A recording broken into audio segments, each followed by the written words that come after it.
আসসালামু আলাইকুম beautiful people's, কেমন আছো তোমরা সবাই? আশা করি অনেক বেশি ভালো আছো। হাসি হাসি করতে করতে শীতকাল তো চলেই এলো, আর শীতকাল মানেই নানান ধরনের মজার মজার পিঠাপুলি খাওয়ার সময়। তাই তো আমি সুমাইয়ার সময় আবারও তোমাদের মাঝে চলে এলাম আমার শাশুড়ি আম্মুর হাতের অনেক মজার একটা পিঠার রেসিপি নিয়ে। তো চলো প্রথম থেকে শুরু করা যাক আমরা কিভাবে কি করলাম। প্রথমে আম্মু একটা কড়াইতে অনেকখানি পানি আর সাথে দুধ অ্যাড করে দিল। যতটুকু পানি দিয়েছিল আম্মু ততটুকুই দুধ দিয়েছিল, মানে হাফ দুধ আর হাফ পানি। এটার মধ্যে দিয়ে দিল পরিমাণ মতো নুন, আর তারপরেই এখানে দিয়ে দিয়েছিল একটুখানি সয়াবিন তেল। আপনারা কিন্তু চাইলে এখানে ঘি দিতে পারেন, এখানে ঘি দিলে ফ্লেভারটা আরো বেশি ভালো আসে।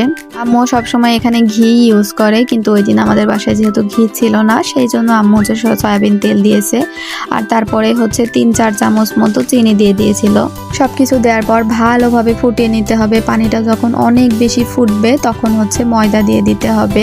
আমরা যেহেতু একটা পিঠা বানাবো, পিঠার ডো তৈরি করার জন্য আমরা এখানে ময়দা দিয়ে দেব। এটা চালের গুঁড়া, আর সাথে কিন্তু আমরা একটু আটাও দিয়ে দিব। শুধু চালের গুঁড়া দিয়ে হবে না, এখানে আটাও অ্যাড করতে হবে।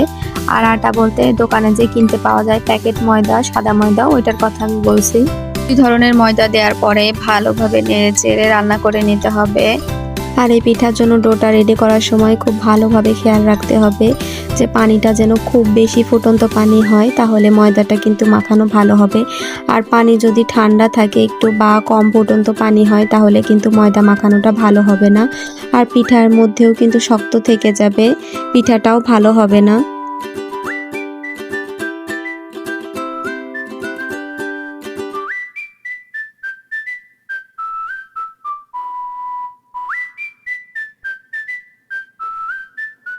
ময়দাটা রান্না হয়ে যাওয়ার পর আম্মু কড়াই থেকে ভালোভাবে নেড়ে নেড়ে ঠান্ডা করে নিচ্ছিল। এবার হাত দিয়ে ভালোভাবে মধ্যে মধ্যে একটা সফট ডো তৈরি করতে হবে। পিঠা বানানোর ডোটা যত সফট হবে পিঠাটাও ততই মজা হবে। আর এখানে কিন্তু অবশ্যই ডিম অ্যাড করতে হবে। আম্মু 2টা ডিম ভেঙে নিয়েছিল।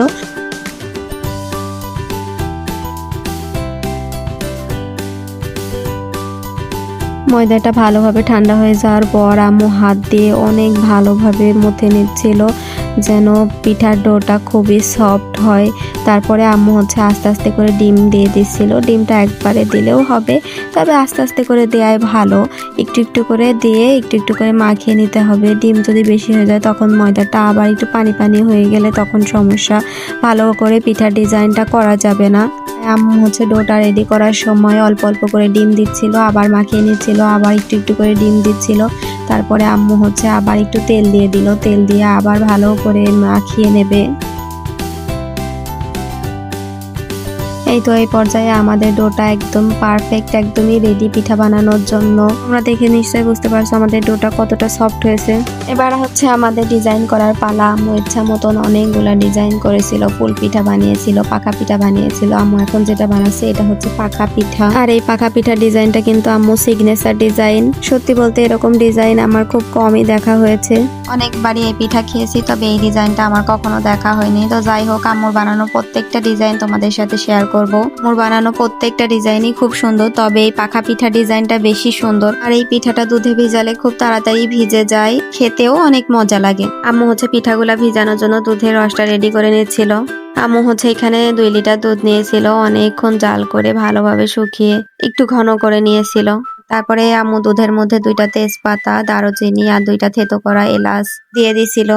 সবকিছু দেওয়ার পর আম্মু একটু ভালোভাবে নেড়ে চেড়ে নিচ্ছিল। তারপরে আম্মু এখানে চিনি অ্যাড করে দিল। আর আমাদের চিনিটা বেশি দেয়া লাগেনি, কারণ আমরা অনেকটা দুধ জাল করে কম করে নিয়েছিলাম, তাই।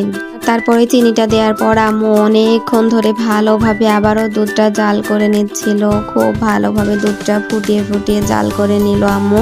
তারপরেই আমরা পিঠাটা ভাজতে শুরু করব। আমাদের সবগুলা পিঠাই বানানো শেষ। এবার আম্মু একটা বড় কড়াই দিয়ে দিল, আর কড়াইতে অনেকগুলো তেল দিয়ে দিল। তেল দেওয়ার পরে আম্মু এই পাকা পিঠাগুলা ছেড়ে দিচ্ছিল তেলের মধ্যে।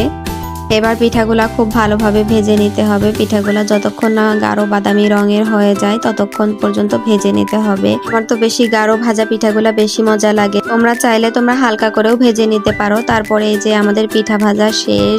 পিঠাগুলা গরম গরম ভেজে তুলে তার মধ্যে হচ্ছে গরম গরম দুধ দিয়ে দিল। এই পিঠাটা বানাতে হলে তোমাদের অবশ্যই মনে রাখতে হবে যে গরম পিঠার মধ্যে গরম দুধটা দিতে হবে, তাহলে বেশি ভালোভাবে ভেজে।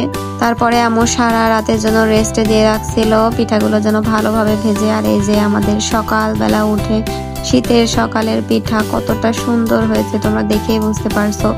আর খুবই ভালোভাবে ভেজেছে, একদমই সফট। আর এই পিঠাটা খেতেও অসাধারণ মজার হয়েছিল। এই শীতকালে আমার শাশুড়ি আম্মুর হাতের এরকম মজার মজার পিঠার রেসিপি দেখতে অবশ্যই আমাদের পেজ অ্যান্ড চ্যানেল ফলো দিয়ে রেখো। খুব সহজে এরকম মজার মজার রেসিপিগুলো সবার প্রথমে তুমি দেখতে পাও। আর শুধু কি দেখলেই হবে, ঝটপট বানিয়ে খেয়ে ফেলতে হবে এই মজার পিঠা।